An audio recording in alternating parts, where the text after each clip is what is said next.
दुनिया का पहला कंप्यूटर वायरस किस मुल्क ने बनाया था?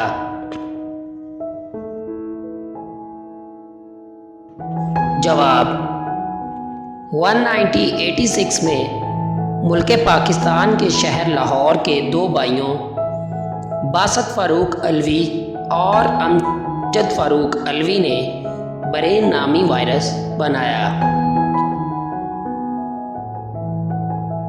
पाकिस्तान का झंडा किसने डिज़ाइन किया?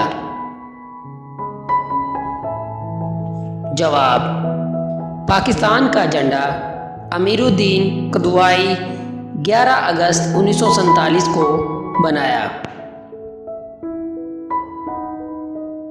पाकिस्तान का झंडा किस दर्जी ने सिलाई किया?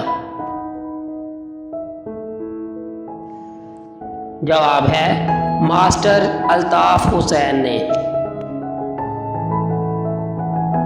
पाकिस्तान के कौमी तराने की धुन किसने बनाई?